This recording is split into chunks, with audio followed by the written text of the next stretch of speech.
So, ladies and gentlemen, dear journalists, welcome at the 14th edition of the European Space Conference.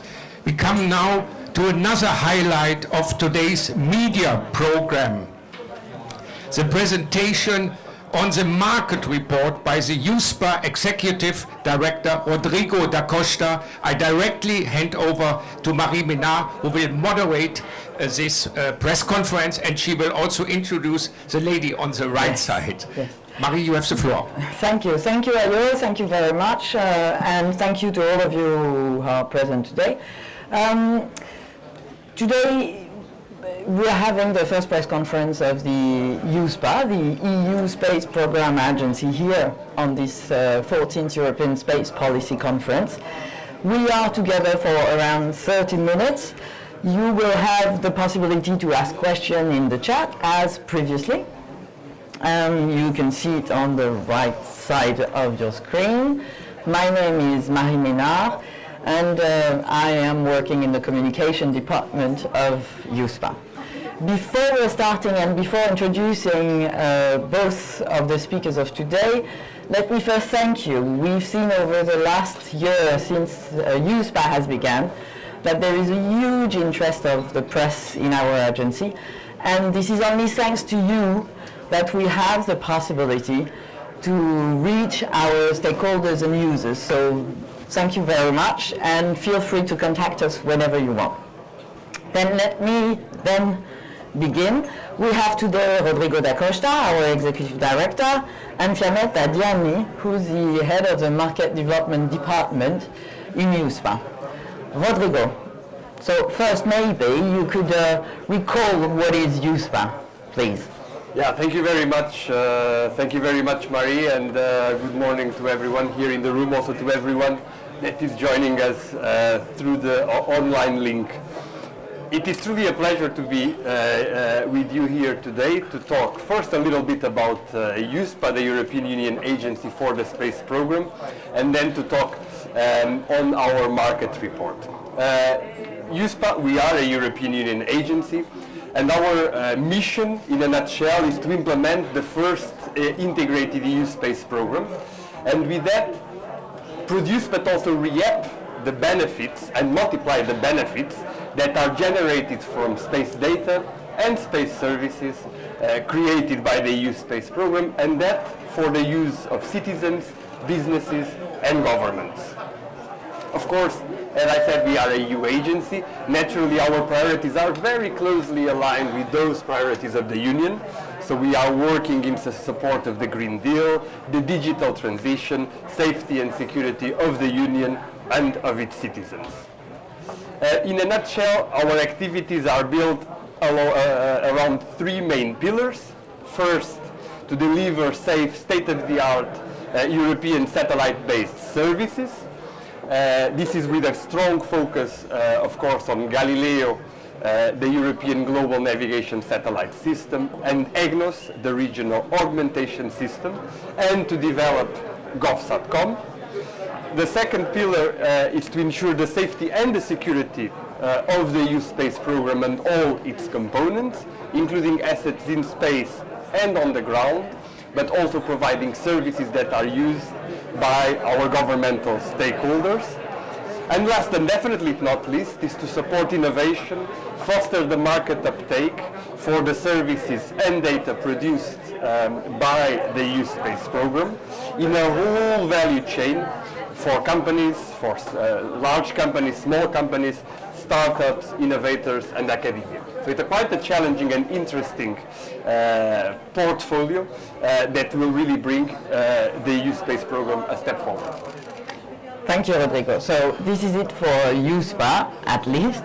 And now we have something important to announce today, so maybe you could tell us what it is about.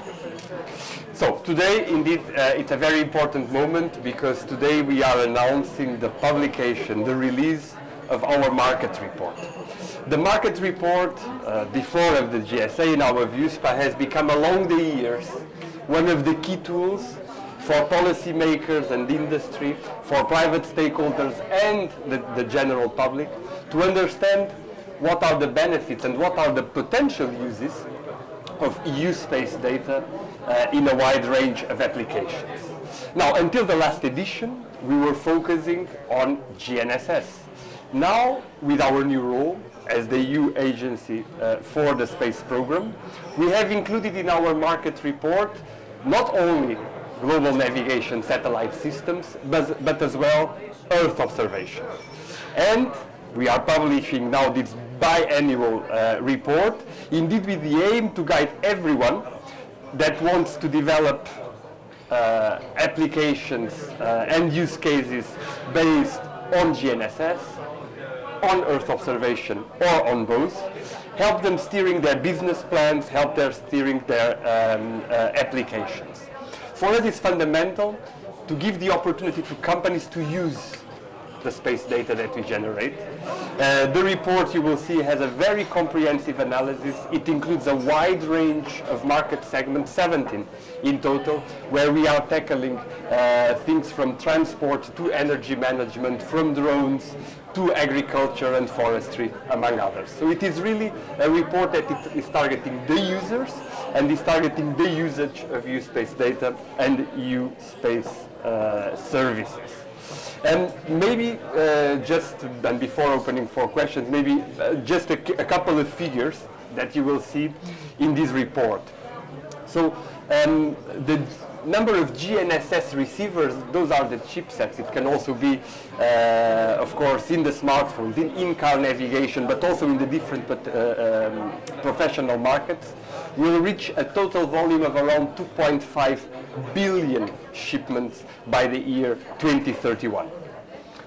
Dominated, of course, by what we call consumer solutions, tourism and health segment, among others, of course, also cell phones, which make 92% of this number. Now, in terms of revenues, right now we are seeing the majority of the revenues in the area of road and automotive, but also of consumer solutions, with more than 90% of the revenues, but with the potential for growth in this segment and in other segments. On the Earth observation side, of course, there are the traditional large markets: agriculture, urban development, cultural heritage, energy and raw material management. We are seeing an important increase of the use of Earth observation data in the insurance and in the finance segment, which from our analysis show the fastest growth over the next decade. So today we are providing the tools for entrepreneurs, for innovators, for large companies, for small companies, but also for the public in general to understand where EU space data and services bring value to the users and to our economy. Thank you, Rodrigo. Thank you. So now we are open for questions, so feel free either to take the floor or to go through the chat. All right.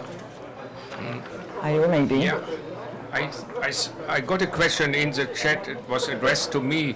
The report is published every 2 years, and the results are evolving slightly. Do you see an increase of the development of the GNSS market? Definitely we see. I will pass to Fiammetta to give us a little bit more detail. The reason, of course, as well why we are issuing this report every 2 years, it is a dynamic market, naturally, a very dynamic market with a significant growth. So we see the need indeed to have regular updates. But Fiammetta, please. Yes, thanks, Rodrigo. Indeed, we see that the GNSS market, the downstream market, is still growing quite substantially. So it will double. More than double the market revenues in the next decade. So we will go to 500 billion euros in 2031. So we think it's important to monitor this. But what changes? For example, a big shift that we saw along the years, that is now will be even more in the next decade, is the shift from, let's say, the hardware, so the enabling devices, to the value-added services in GNSS. And in this report, we bring also a big news. We bring together the two worlds, the world of GNSS and Earth observation, how they can work together. Another change we put here is many new market segments. So we have 17, we explore many new areas and try to see how the two systems together enable new markets and new usage. For example, in energy, raw materials, environment, climate services, and so on. Thank you. No. No, so far it's okay. No question. Even in French, it's possible. Français, c'est possible. No, okay. Then I could follow a question from the chat mentioning the speech of Commissioner Breton this morning. A comment on his speech talking about the big challenges for European companies. A journalist is asking, do you think that EU companies are still equipped for taking an important part in it? I definitely believe so.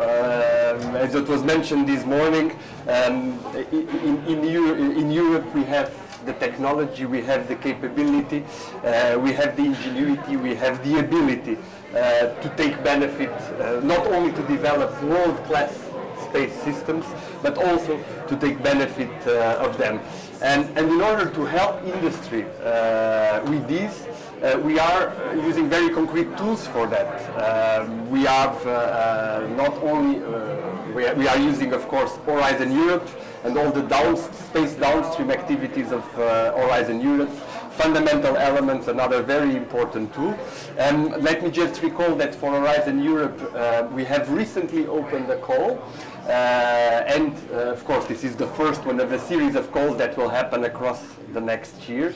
In this call, we are focusing 3 particular areas, always looking at navigation and Earth observation, looking at Galileo, EGNOS, and Copernicus. And the focus of those calls are, of course, downstream applications that help us in achieving the objectives of the Green Deal, in making the transition to digital age, and everything related to crisis management and safety. Now the calls are open. We are looking forward for the industry to respond with interesting proposals, because of course we want to work with all with European industry from all member states in all the sectors to which space data and services bring a benefit. All right. We have a question from Peter from inside GNSS. Peter Gutierrez. Unmute his microphone. Peter, unmute your microphone, then you can Can speak, you- and your camera is Yeah. Can you hear me? Yes, absolutely. Hello, Peter. Okay, hi. Thanks for taking my question. Question about jobs. What are the new jobs that are being created or that could be created by European Space Program for people who have a basic secondary school diploma? So I'm asking about young people who are not engineers, maybe they don't want to go to university, normal, average young people. What are the new jobs for this group? Thank you. Thank you very much. Thank you for the question. Indeed, the EU Space Program is creating jobs, and is creating jobs in a wide variety of areas. The first thing we may think of is, of course, all the jobs that are necessary in order to develop these fantastic systems, be it Galileo, EGNOS, Copernicus, or the new things to come, such as GovSatcom, and as mentioned earlier this morning by Commissioner Breton, also in the area of connectivity. And for that there is a wide speciality of jobs that are necessary, and that of professions that are necessary in order to do that. In addition to this, there is a particular area that at times may be forgotten, but it is equally important, if not even more significant in terms of numbers, which is in the downstream area. After those systems are produced and are put into exploration and into exploitation, into the utilization, are the jobs that the use of that data brings. Let me cite you a very concrete example. Today, space data, space services is having an increased utilization in the agricultural sector. Right now, 95% of all the tractors that are sold in the European Union, they are EGNOS equipped. More and more solutions for agriculture include blending of Earth observation data with navigation data. This provides numerous advantages. For example, it provides advantages in reducing the utilization of pesticides, better management of water, better management of fields, with a clear impact in reducing our environmental footprint and the environmental footprint of our agriculture activity. But it has another effect. It has the effect of making agriculture as well more attractive. It has the effect of making agriculture more profitable and as well more effective, attracting a completely different scope of professions, an area of professions that also benefit from space. I have mentioned the area of agriculture. I could mention as well the area of transport.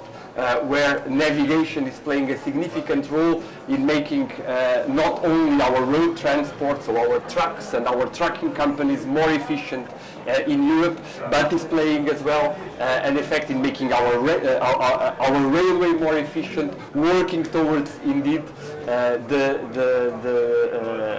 full compatibility between rail systems in Europe. So I think it is very, when we think about space, in addition of thinking of the traditional professions that one would associate with the development of space technologies, it's very important to look at the different professional markets that benefit and make those markets more efficient, more attractive, and therefore also with a higher potential for employment.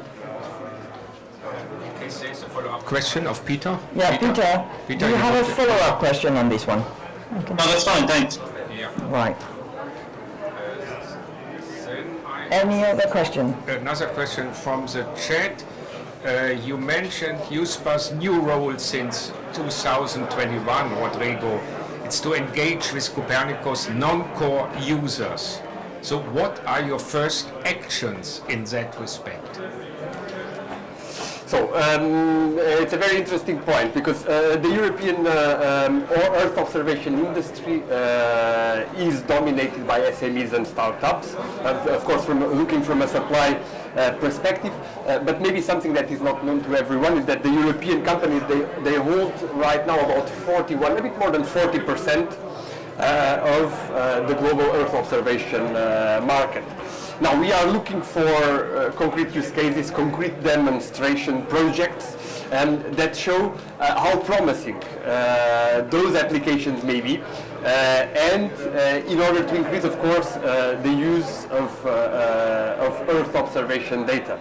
And with that, indeed, multiply the use of Earth observation data. I've cited before on the previous questions examples on the agriculture and on the road area. For example, for Earth observation, very good applications in the area of fisheries and all the maritime economic activity. Our oceans, fundamental, produce 50% of the oxygen on Earth, but are also an economic tool for many activities, from transport to fishery, etc., etc. And I think there is a lot of potential for the use of Earth observation data also on that. Maybe, if I may, Fiammetta, maybe you would like to comment on the action that we're having to... Yes, so starting from our market report that we published today, maybe one interesting fact. The insurance and finance market, for example, is passing from, let me say, quite of a niche with around 5% to 18% of the share of the market. So it's a growing area. It's kind of other user of Copernicus where we want to invest.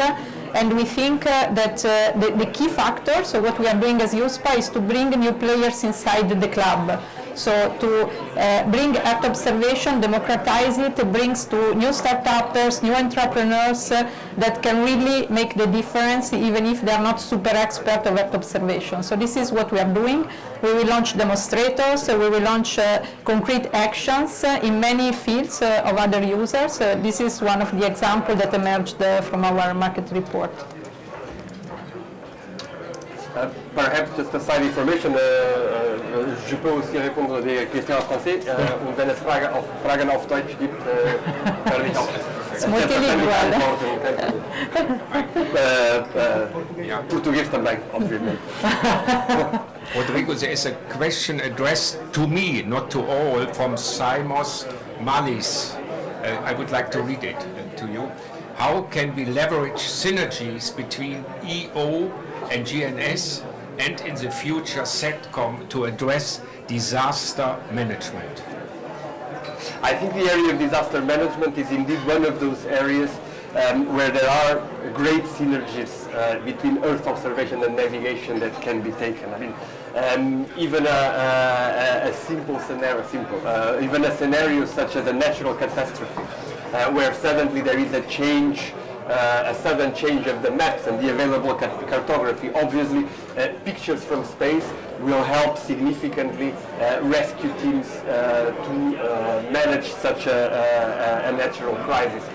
But that cannot be done without the use of accurate navigation, accurate positioning that would come from Galileo. So clearly, crisis management, as for example natural catastrophes, is an area where there are plenty of synergies to be taken. Let me say that already today this is the case, and this is also an important area of collaboration where the European Union is collaborating with countries all around the world in case of natural catastrophes.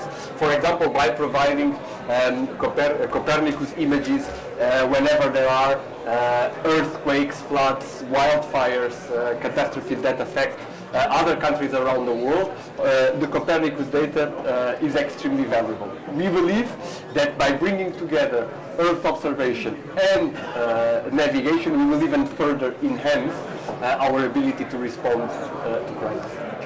Thank you. Thank you. We have another question in the chat, which might be more for Fiammetta maybe. The question from Emma Gatti. Are there any other important highlights from the report beside the increase of the financial usage and the shift from hardware to added value services? Yes, so the market report is plenty of interesting information. I would say that you will see in each session, you will discover the value chain of GNSS and Earth observation inside the specific market sector. Let me repeat that not many players in the world are taking this approach to really speak the language of the market and understanding in depth what is happening in this market segment. So you will discover how the drones, for example, are used in the new concept to deliver medicines, to deliver packages, to modify our urban mobility. Or you will discover how, what is the future in maritime with the automated vessel, what will happen in the next decade. So I invite everybody to go inside, and you will also see how we liaise the two worlds. So how we liaise the Earth observation and GNSS, for example, in the energy domain. So there are already plenty of examples, a concrete example you will find, how the two things are used together and how they enable, for example, the smart solar energy, linking together the two worlds. So I invite you to go through it. It's really rich, and you will find not only numbers, but really real facts, real examples. Yeah, and analysis. Indeed. Any question here, for instance? Do you have any questions? No. Question from the chat, Marie, if I may. Yeah. To both of you, if you allow. If you were an entrepreneur or an investor today, in which segment would you invest? Here was a 10 million euro already prize, so that could be your start capital. Please. Which is already a huge start capital then. Yeah. May I start? Of course.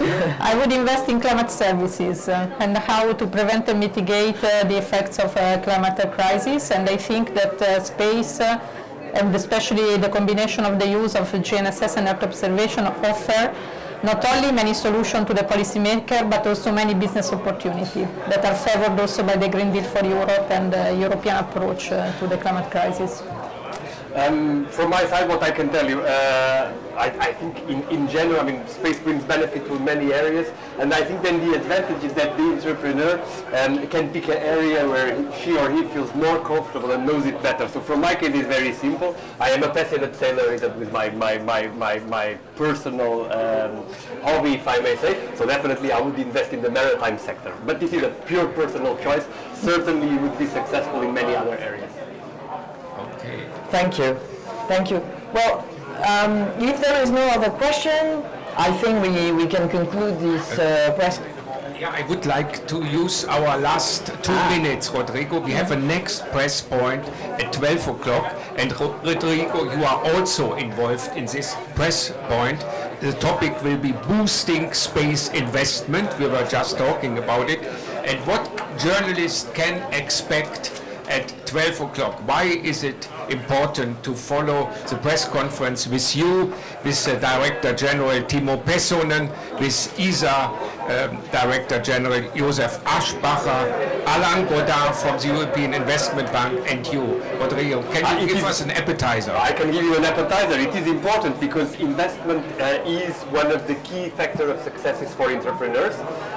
Obviously, great entrepreneurs building their business case from space, good, reliable, performant space data, technical ideas, and investment. And we are trying to, our objective is to bring all those three together. So I will not say more. Let's wait for some. Yeah, and maybe that our market report is an input to all this world of investment. So it will be the basis for the advisory services that the EIB, EIF will provide. It will be the basis for the investors and private funds to understand this space market and to navigate how to have success with the companies. With that we close. Thank you very much. So, okay, but then I will conclude. The market report has been sent to all the journalists who were registered today. So you have the press release, you have the Q&A, and the market report is currently available on our website. First page, you cannot miss it on this. Thank you very much. Thank you. Thank you very much. And next press point at 12 o'clock. Topic, boosting space investment. Joint statement of the Commission, ESA, IEF, USPA, here at 12 o'clock. Have a nice break. Thank you very much. Thank you. Thank you. Thank you.